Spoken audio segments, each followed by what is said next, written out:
Hello, welcome to the Happy Weight podcast. Today I'm joined by my friend Jade. Hello, Jade. Hello. Thank you so much for being here. We're in my office in Cork City. It's a really sunny Friday and the city is busy and bustly, so excuse any outside noises that are around the place. But today we're going to be chatting about the moon cycles and the menstrual cycles and our nutrition cycle during all of that. And me and Jade were just chatting away there and we were kind of getting like stuck into all the juicy stuff already. So I said I'd just press record. But Jade, when I asked you to do this, what were your like initial thoughts about like the cycle of the woman and stuff like that? Well, my first thoughts, I connect to the moon. Like, I think women are very connected to the moon because we run on a 28-day cycle and men run on a 24-hour cycle. Their hormones fluctuate in a 24-hour period, whereas our hormones fluctuate over a 28-day period. Ooh. So society is built for the masculine in a 24-hour, we work within the 24 hours. Like, I just find that depending on where I am in my own cycle, I'm more productive, or I'm like sometimes I would beat myself up for being lazy, because I need more rest time and stuff. Whereas like that fluctuation happens within a 24-hour period with a man, and for us it's 28 days, like the moon. So I connected to the moon cycle for new moons and full moons. And through that, I kind of learned more about my own cycle, I guess. My menstruation cycle and stuff. And just journaling has helped. Yeah. Writing stuff down and seeing like, oh, actually, I need more rest time at that time. Like I did find that like when I was working out, if I was maybe a day or two before my period, during my period, I'm just not in the form for it. Yeah. And I'd force myself to go to the gym to power through it because that's what we should do, kind of thing, that kind of attitude. But then I'd come home and I'd like be like, oh, you poor thing. And I'd need comfort. Yeah, of course. And I'd eat stuff that I shouldn't. Because it was punishment, and punishment needs comfort. And like a reward. Oh, you fair play to you for going to the gym and pushing through. Yeah. There's chocolate or crisps or... Yeah, and I think like this too shall pass. We really have to keep that in our head because like I'm always like dealing with that with clients, that it's kind of like, even if you are your ideal weight or whatever weight you are, it literally doesn't matter. It's like there is going to be a time of the month that you're like, ooh, am I feeling quite good? Like, I'm feeling okay. And then there's another time of the month where you're like, I'm definitely bigger than I've ever been in my life, and it's like that's actually got nothing to do with your size. That's got nothing to do with your size. That's to do with your body fluctuating. And even what you were saying there about the gym and stuff, that's another thing, that if we're in fear and scarcity, we can make a big future story about that. Like, this is the start of me being lazy in the gym now. This is the start of my good cycle with exercise ending. We like extrapolate this big long story of like negativity, when actually all it is like, oh, right now or today, like exercise isn't my vibe. But like tomorrow could be a total other day. And like I think that's just such a thing with our bodies as well. And because I'm always telling like my clients that like, if remotely in the last 48 hours there's been any sense of comfort at all in your body, and now you're in this moment where like it's absolute like Armageddon, dead end, I feel so awful, we have to know that like in a 48-hour period your body couldn't significantly change. Like it couldn't. So it's like our biochemistry can, our mood can, but like we have to spot the cray-cray. Like, because that's cray-cray, that's not, because fat can't even be made that quick. It's not the reality, it's the story that we're building in our heads. And I really like that whole like so with the phases of the moon and your period, then how do you match them up actually? Like, what does it teach you? Well, there is different, like there's a red moon cycle where you're bleeding with the full moon. There's a white moon cycle where you're bleeding on the new moon. And then there's the pink and I think purple cycles when it's the waning and waning of the moon. Yeah. I was always kind of in between. I was either ovulating with the new moon, bleeding with the full moon, or ovulating full moon, bleeding with the new moon. I was kind of always on those two cycles. And I noticed that within, like, when the full moon is happening and I am bleeding, I need more time for myself. I need more rest for myself. Whereas I wouldn't need as much if it was the opposite way when I was bleeding with the new moon. Yeah. I would be able to kind of still do a bit, but I still needed rest. I still needed rest periods, but it wasn't as much as when it seemed more intense during the full moon, you know? Yeah. And like, we're so, you know, like a lot of people, like my boyfriend, for example, would be like, oh, you know, the moon doesn't affect us, but like, we're made up of like a huge percentage of water. Yeah. And when you think about like the moon pulls on the tide, yeah, you always get more of a tide, a bigger tide or a lower tide when the moon, the full moon and the new moon are there. So like that is pulling on our water in our bodies as well, you know? Yeah. So it definitely affects us. The moon definitely affects us. And you know what you say there about like you basically might have a bit more of an inward period. Yeah. You know, I'm like, yet again, judgment is so the enemy, isn't it? It because really is, yeah. you know, that could be an opportunity then for us, or that could be, I mean, opportunity is the wrong word, but that could be a time where we're like, I'm actually a weirdo. Yeah. Like, I'm actually Crazy. really bad with Yeah. people. I actually have social anxiety. Yeah. I actually am not good in social situations. Yeah. And, you know, giving ourselves this whole identity based on, you know, a moment in time that will probably pass. Yeah, that does pass. Like, our hormones are constantly changing. Yeah. Throughout that 28-day cycle. And like, I've grown up with all brothers and they recognize my cycle, you know? Like, I've got 6 brothers and a son, and like, I can, like, 2 days before my period, I can be in a really dark place. I can be very angry. I can be very short-tempered, and like, everyone in the house knows that like in a couple of days' time I'm going to be crying and apologizing because I'm starting my period. Yeah. You know? Yeah.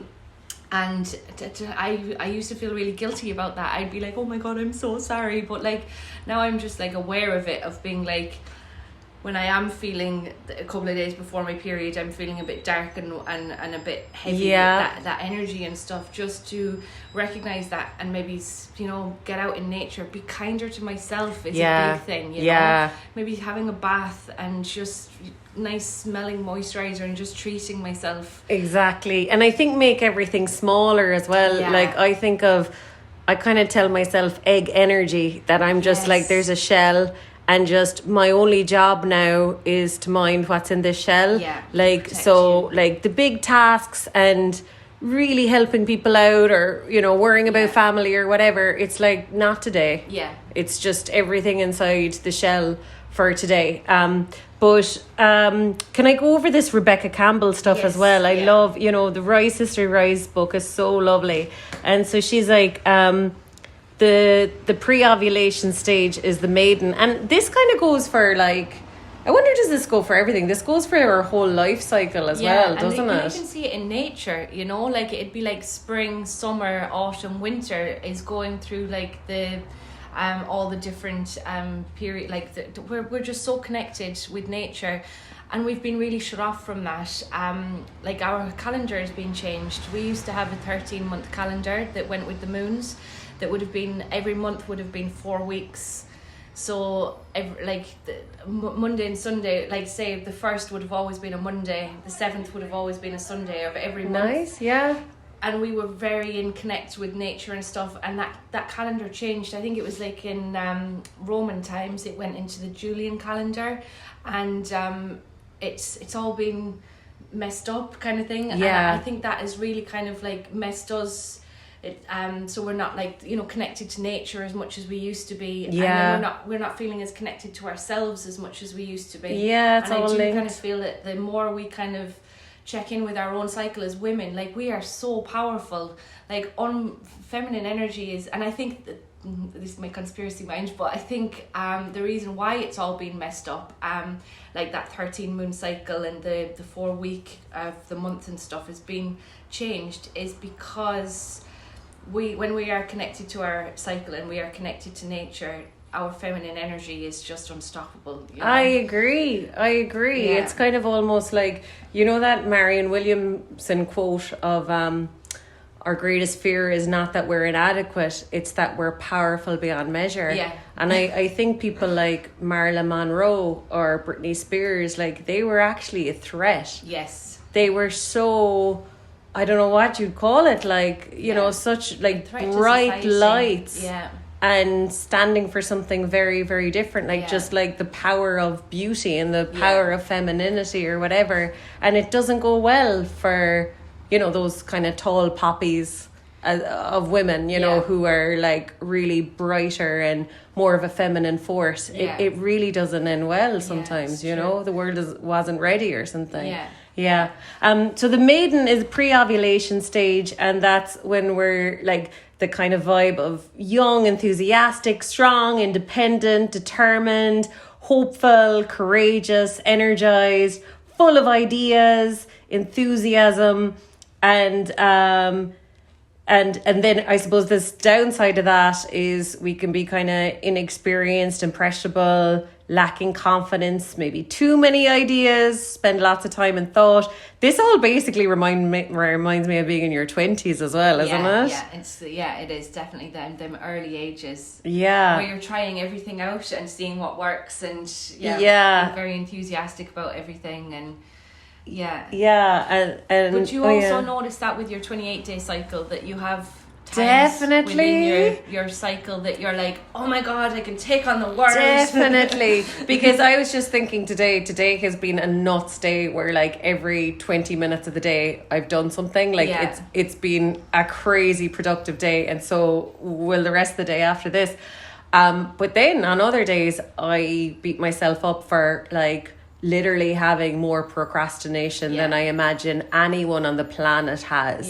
Do you know? But it is that whole thing, like for the days that you're superwoman, there has to be the helpless slug days. Yeah, absolutely. Like and that's probably the crone energy of like that older, wiser energy of needing to take it slower and needing to take it you know, a little bit more easy. And it's the winter phase when everything kind of closes down, so the year cycle is also happening to us within the 28-day cycle. And I think the more we kind of get in contact with that, the more we can like help ourselves, you know, celebrate the days we're productive and be gentle on the days that we're needing a little bit more rest, you know. Exactly. And I even say with like appetite and stuff, like especially when I'm working with clients and say they're listening to their hunger, they're listening to their fullness, you know, we could be like, you know, we could get on our high horses and be like, oh my god, I had such a small dinner and I'm fine. And it's like, that's not going to be every day. It's kind of like that was a fluke, but then there's going to be, to balance that out, there's going to be a day that you need 2 dinners. Do you know what I mean? Absolutely. So that the maiden stands for spring as well, and then the mother, ovulation. And can I mention you're pregnant? Yeah, of course. I feel like you being pregnant and like the little man being here as well, that just adds extra goddess energy to this. And have you found like, are you using cycles at all or seeing a cycle with pregnancy so far?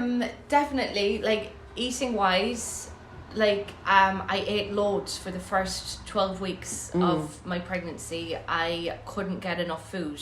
Like because before I knew I was pregnant, I was working in South Korea, and we'd go to an Italian restaurant, and I was ordering like starters, main, maybe 2 starters and a main, and chips, and devouring all of it. And the girls were like, what is going on with you? And I was like, because like I was working, doing massage at the time over there, and I was like, I just need the energy. Like I just, you know, I was like, I don't know why I'm eating this much, but I am. But and then now I've gone into like my second trimester. I found that I'm not eating as much. Yeah. I'm not needing as much food. And when I was in the hospital, they were like, "Oh, you should be eating like 400 calories more a day." But they didn't say that to me during my first trimester, so I'm kind of like, well, maybe I ate them in my first trimester when I felt like when I needed it, kind of thing, and now I don't really feel like I need that. I don't know. I know, and it's a strange one, really, because it's like, would you say that to a 6-foot woman? Would you say that to a 5-foot woman? Yeah, exactly. And would you say that to, like, you know, the way like some of us have like a great frame, like kind of wide shoulders and all of that, and then some people are more slight and muscle mass and. Like, and then the baby's composition, I'm like, there's so many factors that, like, you know, I think we learned in college that it was less than 400 actually. Oh, was it? Okay. But like, that's the whole thing. The science is always changing. And then I just kind of think advice like that is also like, how long is a piece of string? Exactly. Do you know, because it's like, you know, you will know it, and also you won't be able to fight it. If you need to eat more food, you won't like, be able to fight it. Like, for the first 12 weeks, I was like a horse. I was hounding the food down me, and now I'm not. And like, you know, in the hospital, because they put the fear of God in you, you know, you're like, oh my God, am I not doing right by my baby, kind of thing. And then I kind of went home and thought, well, I did eat an awful lot during my first trimester. And, you know, it's not like I'm going hungry. It's not like I'm starving myself or anything, you know. So I was like, just chill out, Jade. Absolutely. You know, listen to your body again, kind of thing, you know. Yeah, there's no brownie points for going against it. No. So the second phase is ovulation. That's the mother, and that's the fertile part of us, the part that births new things into the world. She's compassionate, protective, nurturing, devotional, understanding, encouraging, big-hearted. So that all sounds a bit more like level-headed than the first one was all like effervescent or whatever. And then the shadow side this is really the mother, all right, definitely, isn't it? So the shadow side is overprotective, smothering, forgetting to look after herself, controlling, codependence, abandoning, exhaustion. Do you know, to be fair, you see a lot of that in weight issues. You see a lot of like abandoning the self, like fear of others, control of others. Like I'm not a mom, so it's easy for me to say don't do that, but it's like, it's such a risk, isn't it? Yeah. And like you said, like the control of food and calories, like I find my mum can get obsessed with that. You know, I've eaten this much, and it's kind of like, but like today might be different than what it was yesterday. I know. Like, just go easy on yourself. I know, and I think you won't change those beliefs. Like, even the way some of the things my mom says to me, I'm like, wow, you really you really don't get my holy class at all, do you? But so that season is the summer, and the element is fire, and it's full moon, and then the wild woman. And it's the premenstrual. So this is the couple of days before my period, when everyone knows that I am that wild woman. Like, I could go, I could be like, right. Yeah. Oh my God, there's so many good stories about that. Also known as the medicine woman, the healer. She's in touch with and recognized for her inner medicine and magic. They're really playing down the crazy, aren't they? They're not really. Well, it's actually in the shadow side. Look. I see, of course. Okay, so the shadow side is crazy, ruthless, angry, jealous, vindictive, impatient, blunt, and justifies the means. To be honest, I don't get angry that often. Yeah. But I do think when, like, because blunt there reminds me of anger, does get shit done. Oh, it does. Like, if you get angry, that might like reduce 3 months of passive aggressiveness. Do you know what I mean? Yeah. And it just moves stuff. It does, definitely. Do you know? I've always allowed myself to feel my emotions. Do you know, like that. If I am feeling rage, I might not to like take it out on anyone, but like screaming into a pillow can be so good. Yeah. Or like going for a sea swim and screaming into the ocean, and like I do chakra dancing, so like the solar plexus can hold on to a lot of rage. Yeah. And so like to dance that out, you know, you'd kick, you'd punch, you'd shout, and it's just moving that emotion out of you.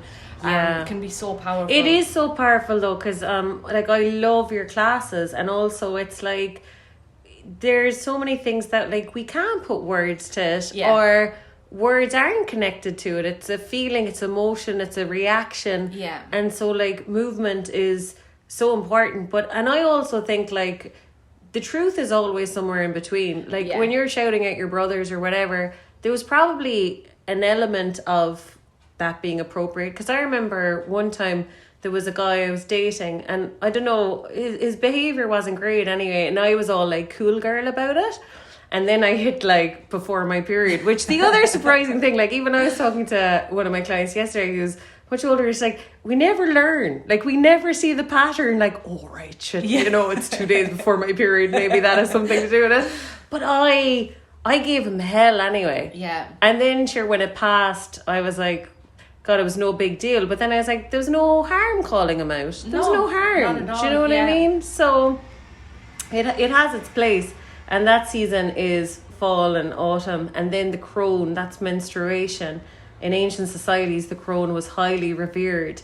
However, today she's not often given the reverence she deserves. So she's the wisdom keeper, has the ultimate perspective on things, and has nothing left to prove.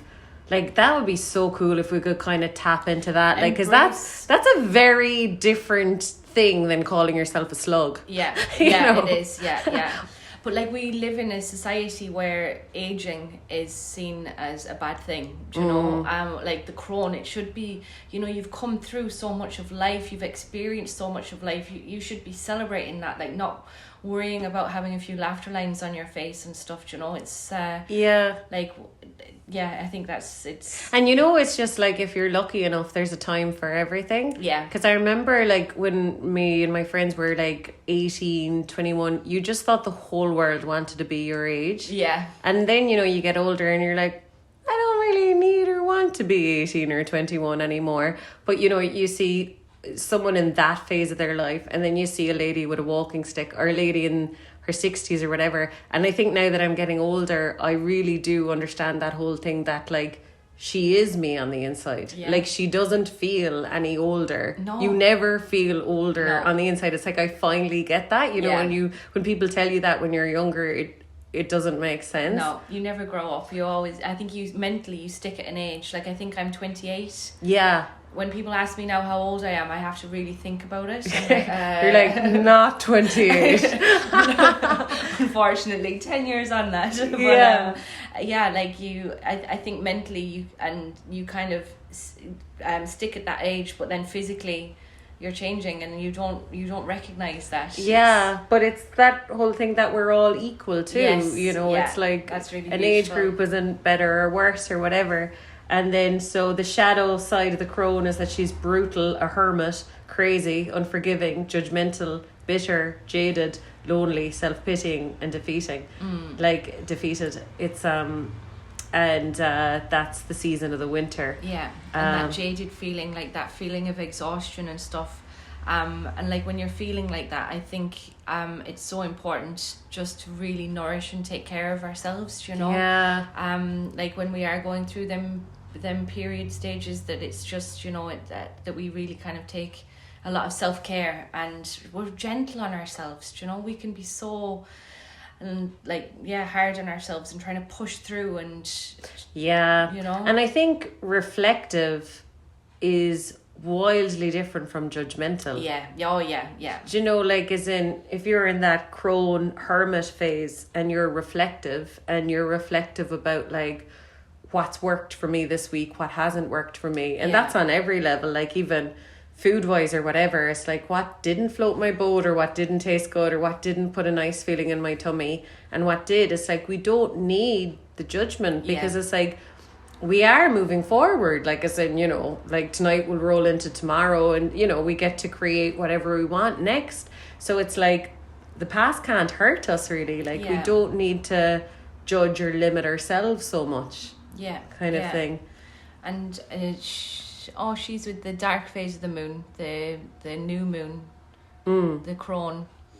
And like the new moon, it's all about setting seeds. Like, farmers would plant their seeds during the new moon. Gee.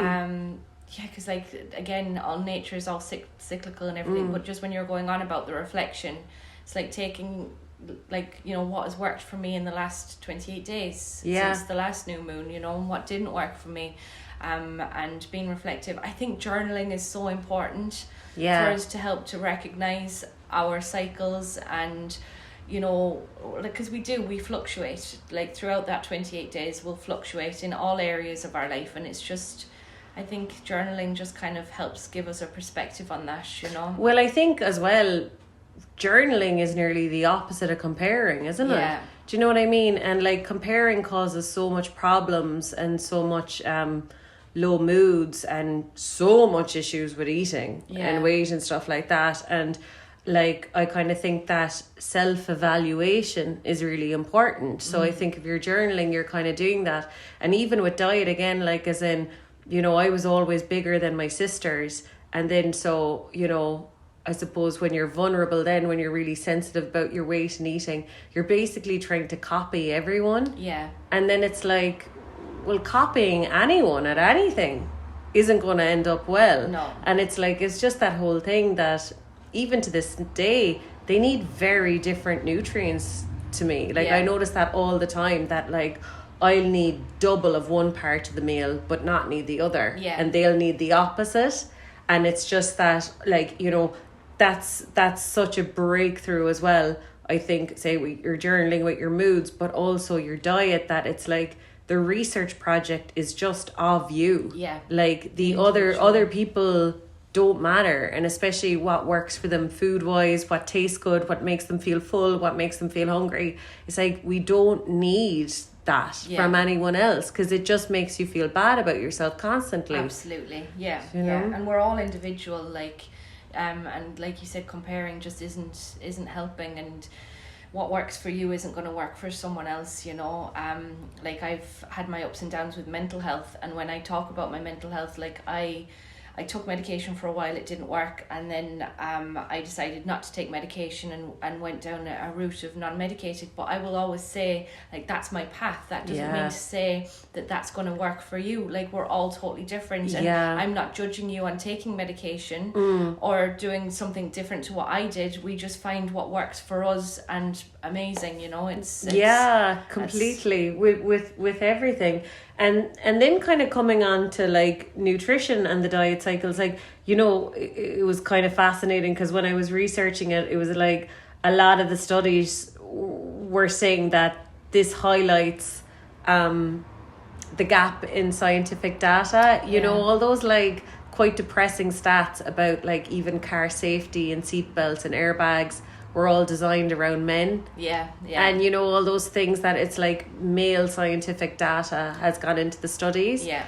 And so, like, this is an area that it's actually not that well researched. So when I was looking up papers and stuff, a lot of the things that they found about nutrition and the cycle, apart from the obvious, like, that's the whole thing. Like, the science didn't really say anything that we don't already know, in terms of there are times of the month that we need more calories, basically. Yeah, and absolutely. We're bleeding, for one. We're losing an awful lot of blood, so... Yeah, exactly. You know? And also just the whole, like, you know, it's back to, like, this too shall pass. So when we've got a bad relationship with our body and we assume it's out to get us, like, we assume it's trying to, like, make us overweight or do whatever, then those times are like, oh no, it's coming again, and we're like dreading it. And I've had some clients that, like, one of the main reasons they like had to sign up to working with me because of that week of their month, because just everything just went bananas, like mind wise, food wise, everything. But it's just to know that it's like, I suppose the studies on kind of calorie intake and stuff, it's like, there's a time in the month that our intake is higher and we maybe really notice it, but generally there's another time of the month where it's lower, and we probably don't spot that as well. And another thing I think that's really important to know is that, like, you know, if your brain didn't know the difference between the coffee table and a slice of cake, you'd be dead long ago. Like, your brain is meant to highlight to you, hey, that's some available energy. And, you know, say during our period or whatever, like, I remember, say, going into Costa or something, and like sometimes, you know, all that stuff has calories on it, And, you know, my eyeballs would be like, I really want that like 600 calorie cake. And, you know, then I'd be like, what's wrong with me? Like, when will this stop? When will this end? Like, when will I be fixed? How will I get this around this? And now I understand that, like, your brain and your body, just like when you were in Korea, it's like, it knows it needs calories. Yeah. And then sometimes it's up to us to be the nutritionist a little bit, because now if, say, I was in there the day before and the cake wasn't looking good, and now the cake is really looking good, I have two choices, because it's kind of like, I can have that cake, you know, especially if it's like, it would taste good and my belly would feel nice after it.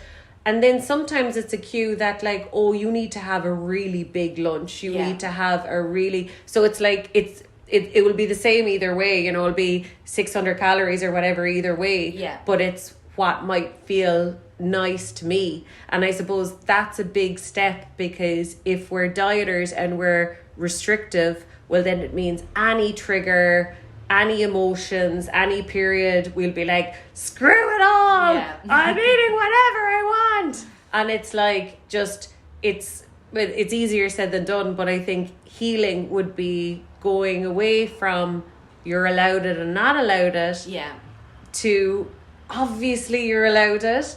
And would it work for you right now? Like, would it taste nice? Would you feel nice after it? Because, like, maybe it wouldn't be nice now, but maybe it would be nice at 6 o'clock. And maybe so like getting rid of that scarcity idea. Yeah. Because I kind of think when we do have kind of weight and dieting issues, part of us knows that this period will end and we'll pull up our socks again and be strict. Yeah. So that causes overeating in itself, because we're not only are we having, like, say, the energy our body needs, but we're also just breaking rules and going mad while we can. And I think that's the part that's not fair on us. Yeah. Because it's like, okay, it's just like with everything with eating, it's like, it's not kind to keep yourself away from lovely food. That's not kind. No, it's not. And then it's equally not kind to consistently make yourself feel really unwell because of food, or eat so much of one group of food that you're missing out on the nutrients of another. Like, that's not fair.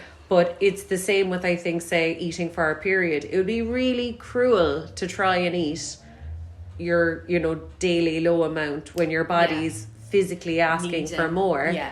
But equally, I don't know, was it that nice either if we go hell for leather and sedate ourselves with crap or whatever that we don't need. And so I suppose, you know, do you think it's more about like that, if we're more in tune with our cycles and we're more aware of, okay, this part of our month we're going to be needing more, that then when we're aware of it, that we're able to prepare for it and be like, okay, do you know what, I am going to make sure that I've got some really nice good food in, that you are eating that extra bit, so you're not like, because I find that, like, sometimes if especially now when I'm pregnant, if I don't eat, I crave something quick and something to, like, you know, my blood sugar, like, you know, like, I just need something, like, and chocolate will be the first thing that I'll go to, because it's quick, it gives me that buzz, it makes me feel good. Whereas if I'm more prepared, like, obviously as I kind of more that I found out that when I realized I was pregnant and stuff, that I was like, okay,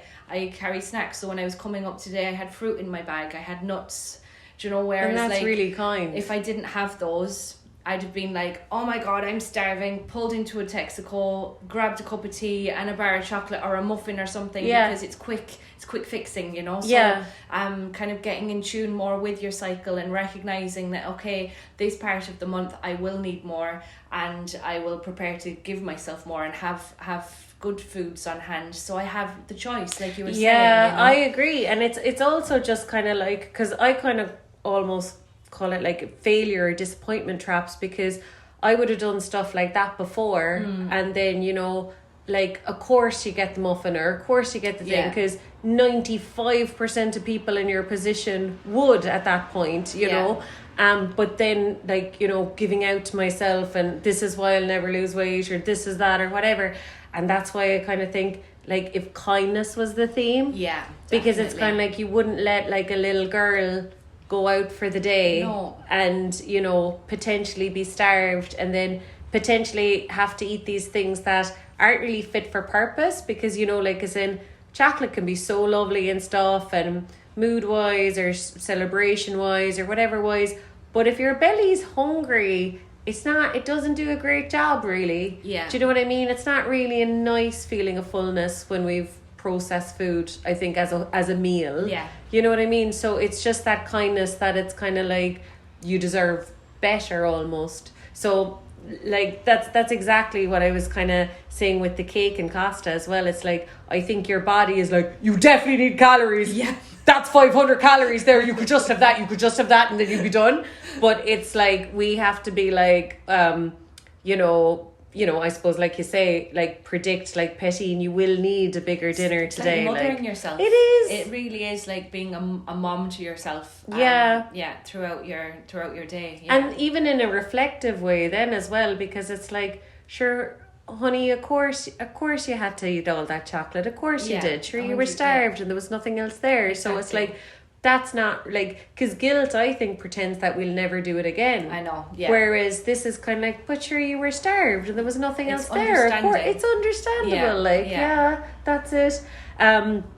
And so, I suppose, I don't know, is it even worth mentioning this? Sometimes with nutrition, I'm like, everyone knows this. I don't think I even need to mention it. But the obvious one is iron, I suppose. And so iron is in like our red meat and our greens, and and that's why, like, it is quite normal for people to like crave burgers or spaghetti bolognese or even black puddings. And, when I'm kind of working with clients and moving them onto like more of a cycle of trusting themselves and being intuitive with their eating and all the rest of it, like, everyone gets freaked out because, they could be like, I'm like really enjoying like steak or something, or I'm really enjoying black puddings, and it's like, I've been warned about these foods, or these foods are bad for me, or whatever. And it's like, I'm telling you, like, this too shall pass. Like, your body is stocking up on something, and when it's done, you'll know about it.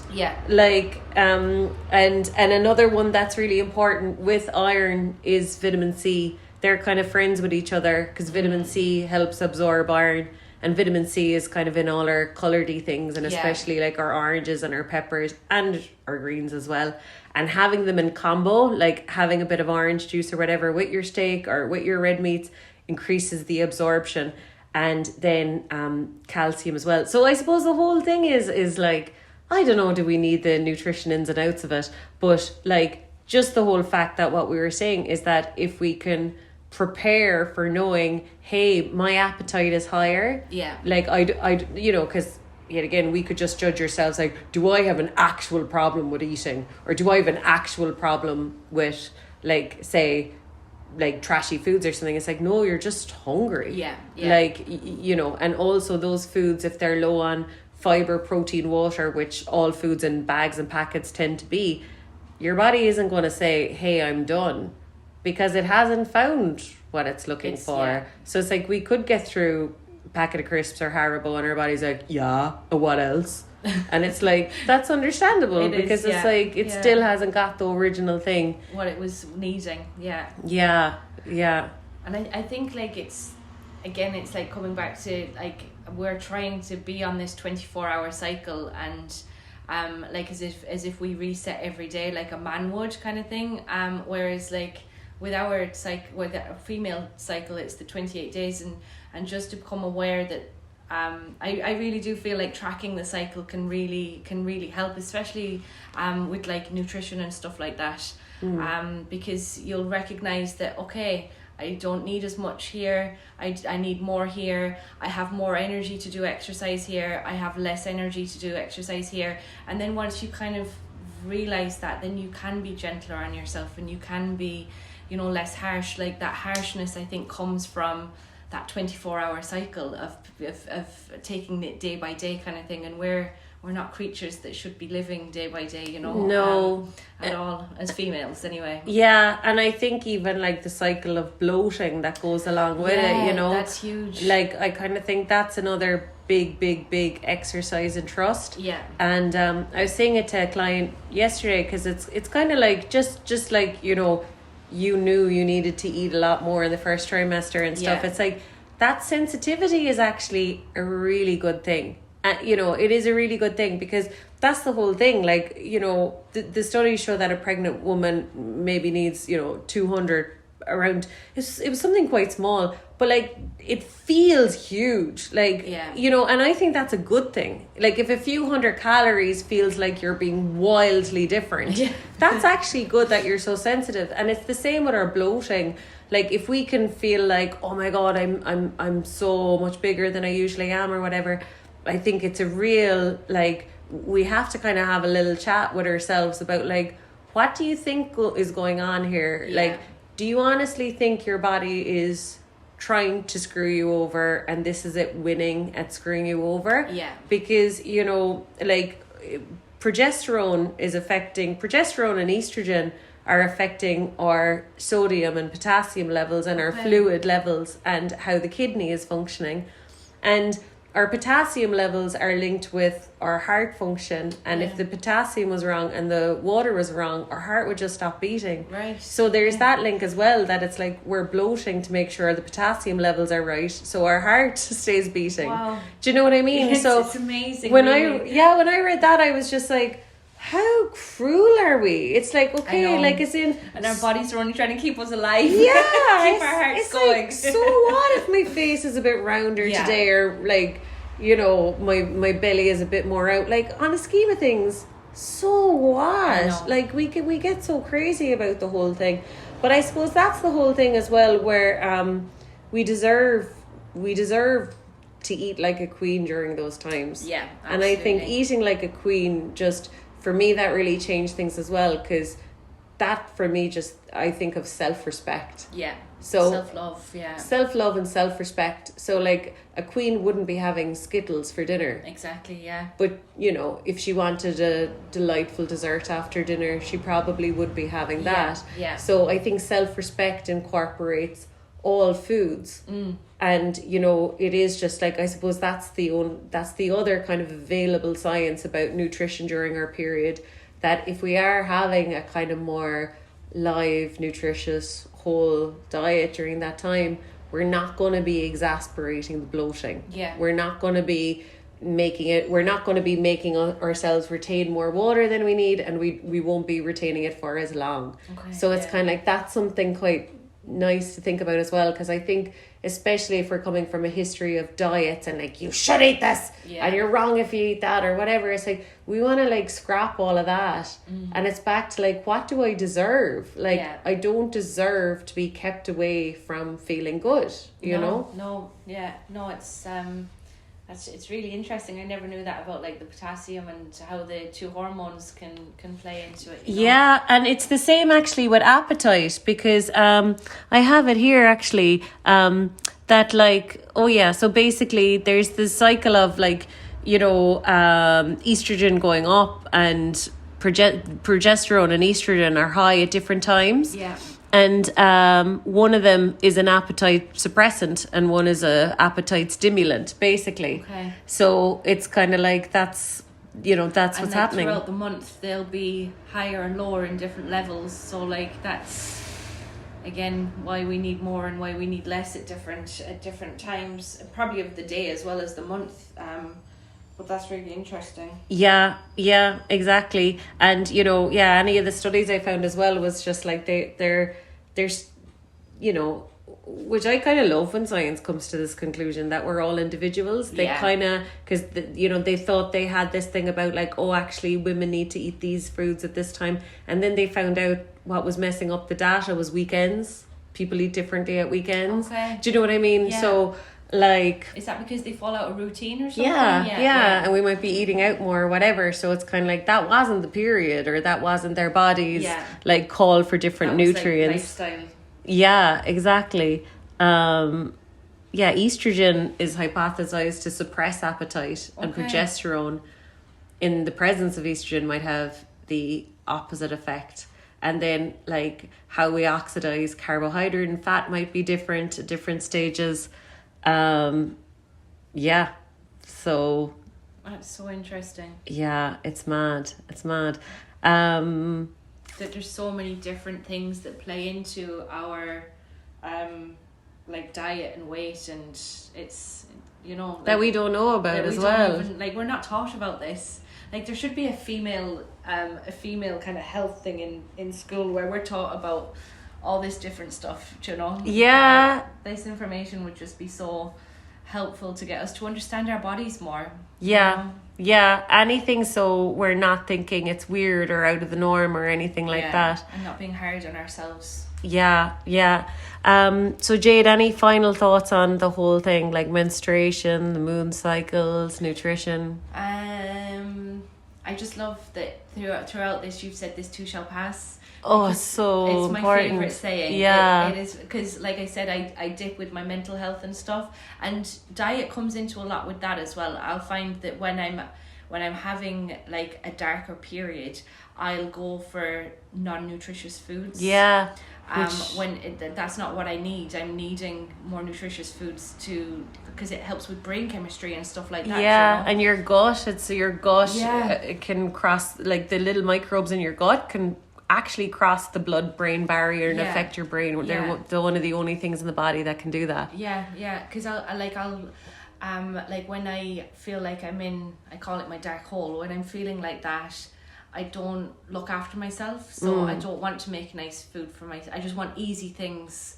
I want to be in bed, and I just want things that I can just grab. I don't want to go out to a shop and actually do shopping. I don't want to see people. I don't want to do all that interaction, but it doesn't help me. Yeah. So I have to really recognize that and force myself to be like, right, we are making an effort to have nice nutritious foods. That's kind of like the mothering again, isn't it? Because I'm just kind of thinking of, you know, moms with their kids being like, no, go on now, sit down and have your dinner before you go to training or whatever it might be. Like drinking. Yes, exactly. Yeah. I always used to get that mom and be like, right, you need some soakage in the belly, you know. Yeah, exactly. Yeah, because I notice as well with myself that if mood goes down, like my screen time goes way up. And then, you know, it's the same with our diet dipping or our screen time increasing. You're like, actually, which came first? Yeah. Did the low mood come first and then I had more screen time, or did I have more screen time and then get the low mood? Yeah. And it's the same with diet stuff, basically, I kind of think. But I suppose the other thing is that I think a lot of people don't realize how overeating comes from being not satisfied. So we mix up being greedy with being unsatisfied. Yeah. Do you know, like it really is the whole like food has a job and it's meant to make you feel done. Yeah. And if you keep opening the next packet, it's not that you're greedy. It's just like, it's not doing its job. Yeah. Like, you're not the problem. The food is. Because if the food was doing its job, you wouldn't be needing to open a third and a fourth packet or whatever. Yeah. And it was really cool, actually, because, you know, that really helped me a lot when I figured that out, that it's like, I'm not addicted to foods. There's just some foods that they don't work. Yeah. I might as well be eating Aeroboard or something because I never get satisfied. It's almost like hobby eating. Yeah. I could be eating them away, but they won't get me any further. Yeah. And now that's kind of, you know, on TikTok and stuff, I saw some people calling it like the Doritos theory. Okay. That it's the stuff that's actually not satisfying you is what's addictive. Yes. Because if you were satisfied by it, you'd be finished and done. You wouldn't you know? keep needing it and wanting it. Yeah. Yeah. So. But that saying, "This too shall pass." It's because that's one thing that kind of got me through my darker days. It's knowing that this too shall pass, and even when I'm on a higher day, this too shall pass. You know, and it's like life is like a heartbeat monitor. You know, it goes doot. It goes up and down. Yeah. And that's how you know you're alive, do you know? Yeah, we're going to exactly. have these dips and peaks throughout the day, throughout our lives or whatever. And it's just, this too shall pass is just such a powerful quote. Yeah, totally. That makes me think as well of, you know, I remember hearing, like, say if we did sign up to this life, if you're spiritual, it's like, if we did sign up to this life, would you really just want to be in a rom-com every day for like 70 years? Yeah. Like we actually want the action part or the drama or the horror even, or, you know, we actually want it all. Ultimately. Absolutely, because it's the full human experience, isn't it? And like I would have had a lot of trauma in my childhood, and I wouldn't change that for a moment, because all that I've been through, good and bad, has made me the person that I am today. And I've come to love the person that I am. So it's them trials and tribulations, and also the happy times that make us the people that we are. And essentially I just think we have to learn to love ourselves. I know, as individuals, because there's like 7 billion people or whatever it is on this world, and there's not one person that has the same makeup, the same thoughts, the same anything as you, and like that makes you so special, like so. And we need it. We need people's uniqueness. It's like 100%. What we respect. It's what we admire. If someone has the balls to be themselves, there's no cooler trait. No, people recognize that. Like when people embrace their uniqueness, people recognize it straight away and are drawn to it, like moths. So so guys, thanks so much for listening, and I'll see you on the next episode. And thank you, Jade. Thank you for being here. Thank you so much for having me. Okay, lots of love. Mwah.